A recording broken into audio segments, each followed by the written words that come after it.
मैंने कभी किसी बंदे को, वहाँ बहुत सारे लोग हैं ऐसे, कभी किसी को दलाल कह के नहीं बुलाया, आगे पीछे भी नहीं बुलाया। हाँ।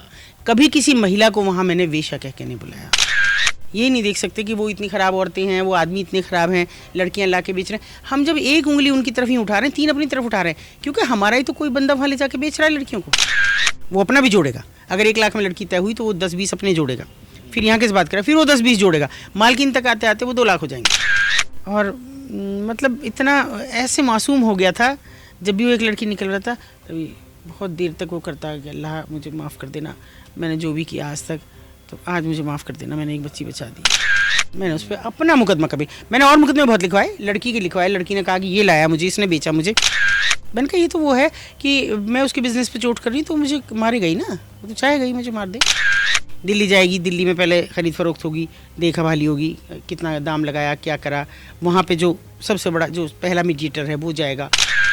और लोग भी हैं, और लोग भी हैं, ऐसे लोग हैं कि जो डॉक्टर बन के आते हैं, जो झोला छापे हैं, जो उनकी दवाई दारू करते हैं, वो पैसा लेते हैं।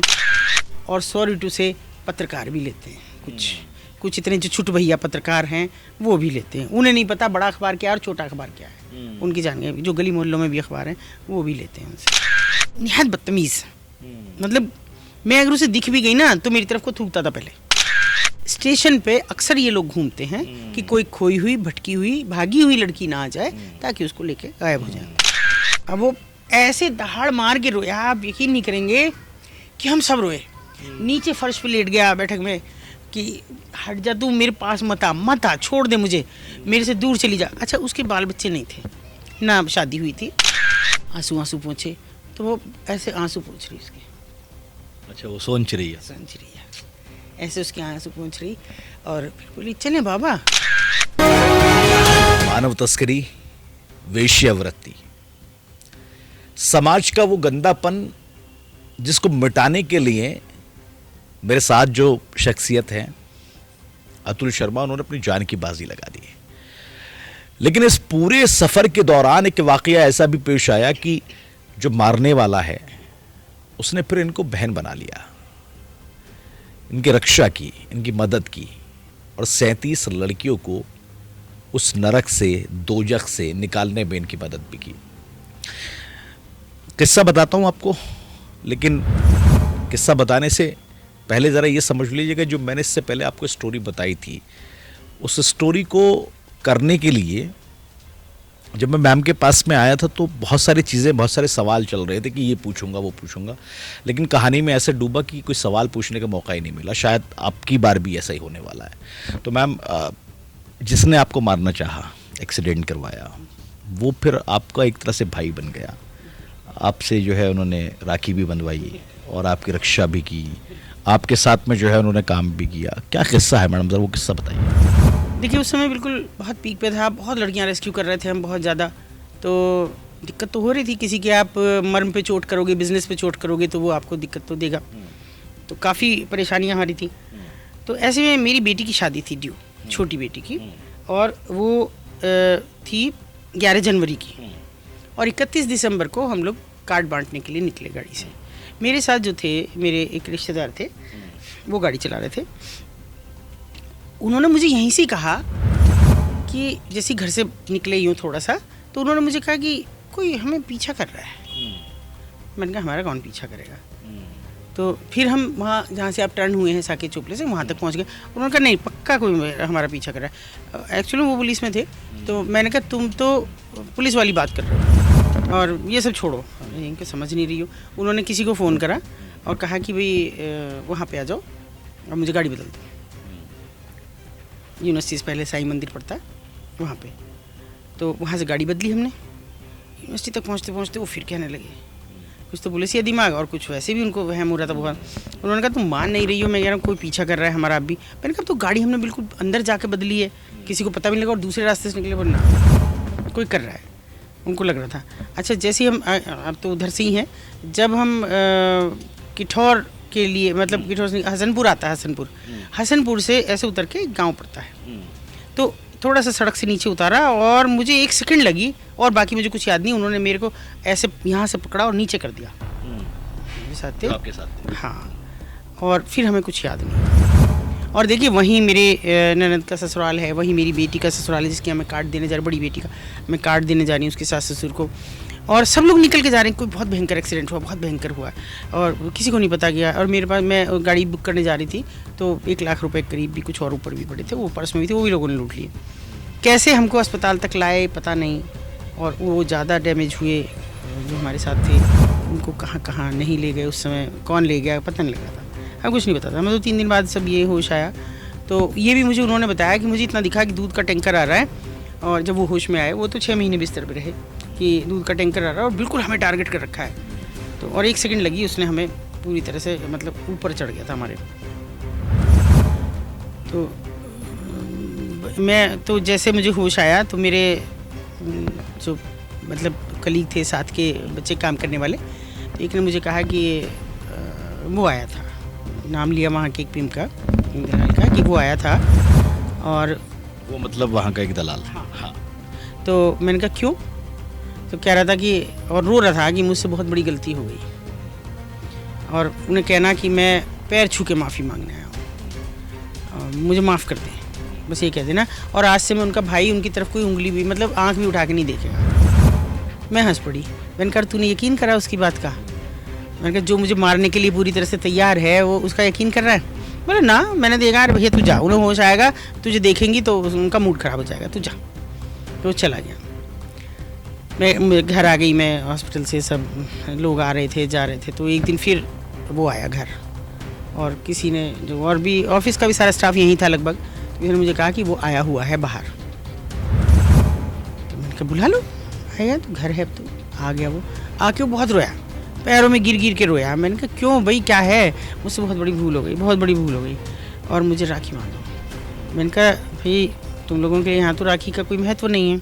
अच्छा, मुस्लिम था वो? मुस्लिम था।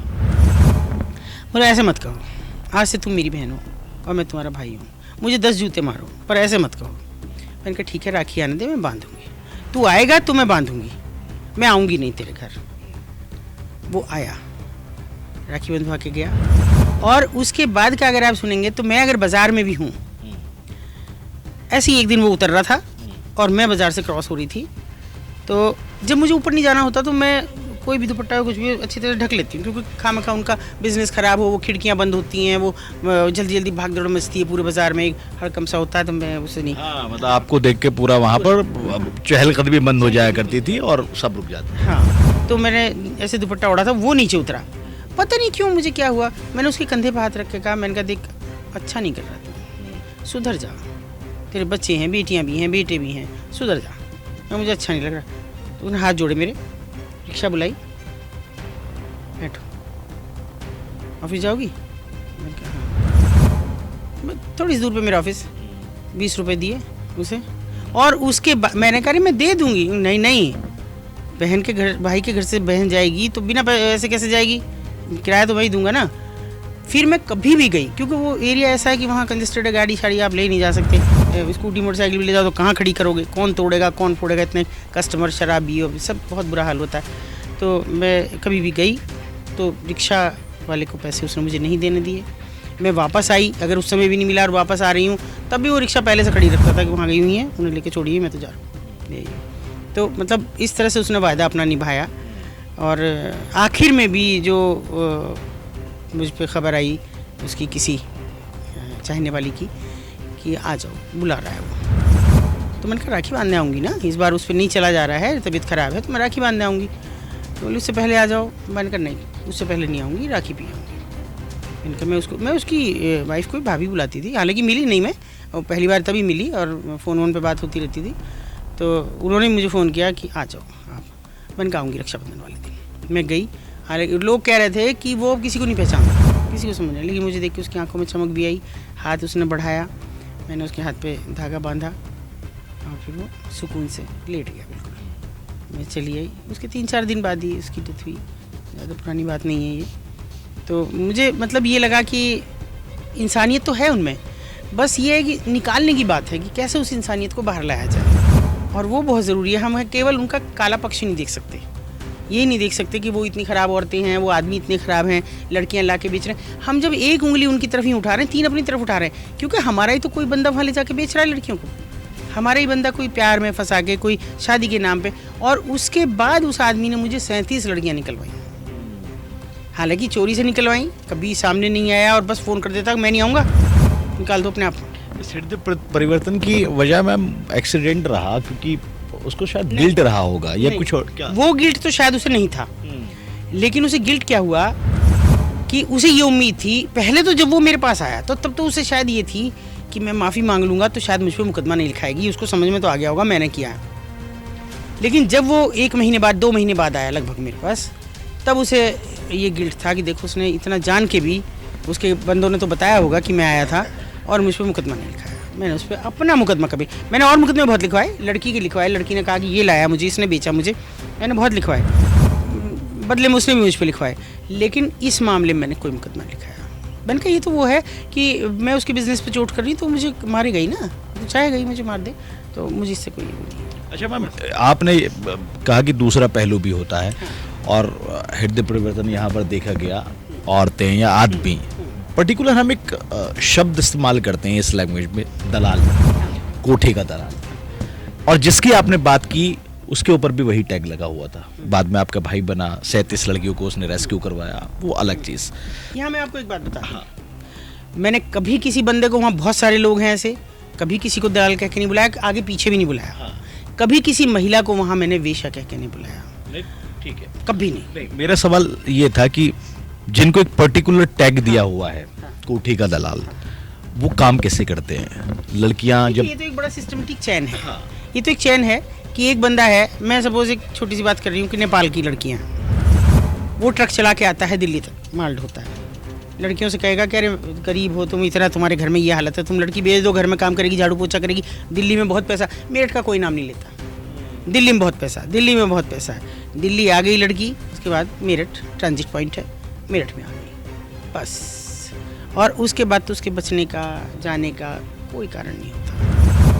ये तो एक सिस्टम है, और वो केवल वहाँ से नहीं आती, दिल्ली जाएगी, दिल्ली में पहले खरीद फरोख्त होगी, देखा भाली होगी, कितना दाम लगाया, क्या करा, वहाँ पे जो सबसे बड़ा जो पहला मीडिएटर है वो जाएगा, वो मीडिएटर ने फिर यहाँ के मीडिएटर से बात करेगा, भाई इतने की है बताओ, वो अपना भी जोड़ेगा, अगर 1 लाख में लड़की तय हुई तो वो 10-20 अपने जोड़ेगा, फिर यहाँ किस बात करेगा, फिर वो 10-20 जोड़ेगा, मालकिन तक आते आते वो 2 लाख हो जाएंगे, मतलब चैन है पूरी। अच्छा, मालकिन की गलती इसलिए नहीं कि उसमें तो उसको सबको बांटना है, क्या पुलिस है, क्या और लोग भी हैं, और लोग भी हैं, ऐसे लोग हैं कि जो डॉक्टर बन के आते हैं, जो झोला छापें, जो उनकी दवाई दारू करते हैं, वो पैसा लेते हैं, और सॉरी टू से पत्रकार भी लेते हैं, कुछ इतने जो छुट भैया पत्रकार हैं वो भी लेते हैं, उन्हें नहीं पता बड़ा अखबार क्या है और छोटा अखबार क्या है, उनकी जाने जो गली मोहल्लों में भी अखबार हैं वो भी लेते हैं उनसे, तो वो सब उनके लिए, उनको तो पैसा है। अच्छा मैम, एक सवाल और करना चाहूँगा, क्योंकि पर्टिकुलर हम उस इंसिडेंट की बात कर रहे थे जब एक्सीडेंट करवाया गया, फिर भाई बन गया, इस सफ़र में कोई और भी औरत या आदमी कोठी पे से या उस जगह पे से आपको ऐसी मिली जो सडन वो भी तब्दील हो गई हो, बदल गई हो, जैसे वो भाई साहब बदल? हाँ, और वो बहुत मार्मिक है, मैं थोड़ा इमोशनल हो जाती हूँ उसको याद करके। एक और इस तरह का ही वहाँ का मीडिएटर था, मुस्लिम ही था, तो और निहायत बदतमीज़, मतलब मैं अगर उसे दिख भी गई ना तो मेरी तरफ को थूकता था पहले, मुझसे भिड़ता नहीं था लेकिन थूक के निकलता था, मैं कोई ध्यान नहीं देती, चल जाती थी। एक दिन क्या है कि अभी आपने देखा हो मेरे घर एंटर किया तो बाहर सोफ़ा पड़ा रहता है, तो किसी ने मुझे कहा कि बाहर बहुत देर से वो बैठा है, कि क्यों बैठा? उस समय मैं ऑफिस बहुत कम जा रही थी, क्योंकि एक्सीडेंट ताज़ा ही हुआ था, बहुत चोटें थी, कोहनी वोनी सब टूटी हुई थी, रॉड पड़े हुए थे, तो मैंने कहा वो क्यों आया? वो कह रहा बस एक बार मिलवा दो, एक बार मिलवा दो, और उसके साथ एक बच्चा है। कब होगा बच्चा? तो इसी का होगा। मैंने ये नहीं समझा बच्चा बच्ची है, बच्चा है। वो अंदर आया और आके वो ऐसे हाथ जोड़ के नीचे बैठने लगा। मैंने कहा यहाँ बैठ, ऊपर बैठ, नीचे मत बैठ। नहीं मैं नीचे नहीं, मुझे मतलब वो क्या कहना चाह रहा था कि मुझे मेरी बात एक बार सुन लो। मैंने कहा क्या है बताओ, मैं सुन रही हूँ, मुझ पर यकीन कर लो। मैंने कहा यकीन भी कर रही हूँ। उसने कहा कि एक मैं स्टेशन पर गया था। यहाँ ये भी मैं बताऊँगी स्टेशन पे अक्सर ये लोग घूमते हैं कि कोई खोई हुई, भटकी हुई, भागी हुई लड़की ना आ जाए ताकि उसको लेके गायब हो जाए। तो मैं स्टेशन पे था, तो मेरा कुर्ता, वो कुर्ता पजामा पहनता था, मेरा कुर्ता खींचा किसी ने और कहा बाबा। तो मैंने पलट के देखा और मैंने कहा हटा, मैं तेरा बाबा नहीं हूँ। लड़की ने कहा, 5-6 साल की सांवली सी लड़की थी और वो रोता जा रहा था। जितनी बार मुझसे कर रहा था बात, आंसू नहीं उसके बंद हो रहे थे। तो मैं फिर आगे चला, वो फिर आई, हाँ मुझे पता है तुम मेरे बाबा नहीं हो, मेरे बाबा तो मुझे छोड़ के चले गए, खो गए मेरे बाबा। और अब आज 5 दिन हो गए हैं, वो मेरे अंदर घुसी जा रही है। उसका कहना ये था कि वो मेरे अंदर घुसी जा रही है और मेरा पीछा नहीं छोड़ रही है। मैं सब भूल गया हूँ, मैं ना बाज़ार में जाता हूँ ना मैं कुछ करता हूँ, 24 घंटे मेरे पास रहती, बाबा बाबा करके मेरे कान खाए रखती है और मेरे दिल में घुसी जा रही है। मेरा आप रख लो उसे। मैंने कहा अच्छा ला, मैं बात करती हूँ। यहीं बाहर बैठी है, बाहर आई वो सो गई थी सोफे पे। उसने उसको आवाज़ लगाया, वो उसको कह रहा था सोन चिरैया है मेरी। अंदर आया, मैंने कहा ये शब्द कहाँ से सीखा तूने, सोन चिरैया? मुझे किसी ने कहा कि ये तो तुम्हारी सोन चिरैया है, पीछे पीछे चिल्लाती चीची चीची करती फिरती रहती है। तो मैंने उससे कहा, वो एकदम से आई, हाँ बाबा चलें। नन्ही सी बच्ची 6-7 साल की, मुश्किल से गोल मटोल सांवली सी, चलें। अब वो ऐसे दहाड़ मार के रोया, आप यकीन नहीं करेंगे कि हम सब रोए। नीचे फर्श पे लेट गया बैठक में कि हट जा तू, मेरे पास मत आ, छोड़ दे मुझे, मेरे से दूर चली जा। अच्छा उसके बाल बच्चे नहीं थे ना, शादी हुई थी। मैंने उस बच्ची को लिया, आ गई वो मेरे पास। उनका क्या नाम है तेरा? मेरे बाबा सोन चिरैया कहते हैं। मैंने कहा वैसे क्या है तेरा नाम? नहीं है मुझे पता। मैंने कहा तेरे मम्मी पापा ये मेरे बाबा हैं। कैसे वो लड़की कह रही थी, मुझे समझ ही नहीं आ रहा था। मैंने कहा तूने इसको समझाया ये कि ये तेरे से ऐसा बोलेगी? वो फिर रोया, दहाड़ मार मार के। मुझे ये लग रहा था मेरे अड़ोस पड़ोस के सोचेंगे किसी को मार मूर दिया क्या इन्होंने, पिटाई पिटाई कर दी। वहाँ तो करती, कभी यहाँ भी कर दी हो। तो मैंने कहा तू मुझे बताना बात क्या है, कि आप देखो ना ये मेरे दिल में घुसी जा रही, मैं कहाँ रखूँगा इसे, और मैं नहीं चाहता ये वहाँ जाए, ये वहाँ चली जाएगी, इसको लेने वाले सैकड़ों हैं और ये सब मेरे से बचा दो। मैंने रिलैक्स किया, चाय वाय पिलाई। मैंने कहा सुन मेरी बात, ये तेरे पास रहेगी, इसका सारा खर्चा मेरा, मैं करूँगी इसका, तेरे पास रहेगी। इसको पढ़ा लिखा काबिल बना, एडमिशन मैं कराऊंगी, अपने नाम से कराऊंगी। मैं बहुत से बच्चों की गार्जियन भी रही हूँ। अब तो माँ का नाम लिखा जाने लगा था। आंसू आंसू पहुँचे, तो वो ऐसे आंसू पहुँच रही उसके। अच्छा वो सोन चिरैया ऐसे उसके आंसू पहुँच रही और फिर बोली चले बाबा चलो, रो क्यों रहे हो, भूख लगी है, क्यों रो रहे हो?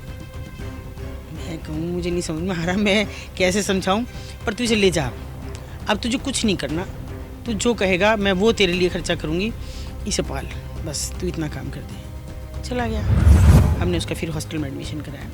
उसने कहा यहाँ नहीं, मुझे इसे पालना है, बहुत बड़ी करना अपनी सोन चिरैया को, और मैं अब किसी को नहीं आने दूँगा। उसने भी मुझसे 4 लड़कियाँ निकल गई उसके बाद, और बच्ची पढ़ ली, बीटेक कर लिया उसने। उसके बाद में शादी की उसने उसकी, सोन चिरैया ने। हाँ सोन चिरैया शादी कर दी उसने।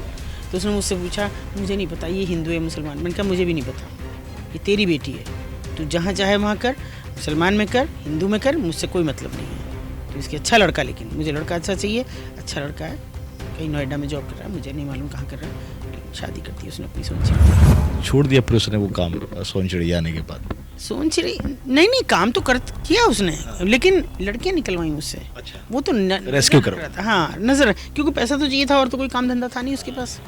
वो किया उसने, और मतलब इतना ऐसे मासूम हो गया था। जब भी वो एक लड़की निकल रहा था तभी बहुत देर तक वो करता कि अल्लाह मुझे माफ़ कर देना, मैंने जो भी किया आज तक, तो आज मुझे माफ़ कर देना, मैंने एक बच्ची बचा दी है। तो ये मेरे लिए ऐसा है कि वो अभी तो नाम उसका हमने कुछ और रखा था, ये नहीं बताऊंगी, लेकिन सोन चिरैया ही हम सब कहते हैं उसे, मेरा सारा स्टाफ, मैं, हम सब उसे सोन चिरैया कहते हैं, और बड़ी खुश होती है। और उसे याद है, उसे ये बात याद है कि मैं इनकी बेटी नहीं हूँ। अच्छा, उसको याद है। बड़ी दर्द भरी कहानी है, मैं भी इमोशनल होगी। सोन चिरैया जहाँ पर भी ये खुश है आपने बताया, लेकिन सवाल ये कि हृदय परिवर्तन कहीं पर भी हो सकता है। 2 लोगों का हृदय परिवर्तन हुआ और दोनों का सिला जो है ये मिला कि एक ने 37 लड़कियों का रेस्क्यू करवाया, एक ने 3 लड़कियों को करवाया, और उससे भी बड़ी बात जो उसकी बेटी भी नहीं थी, जिसको सोन चिरैया के नाम से हम जान रहे हैं, उस सोच रहे को पढ़ाया लिखाया, बीटेक वीटेक जो मैम ने बताया कराया, शादी अच्छी जगह पे कराई, खुश एक परिवार में जो भेज दी, वरना उसका भी उसका भी वरना वही हाल होता जो बाकी लड़कियों का हो रहा था। मैं बहुत बहुत धन्यवाद आपका।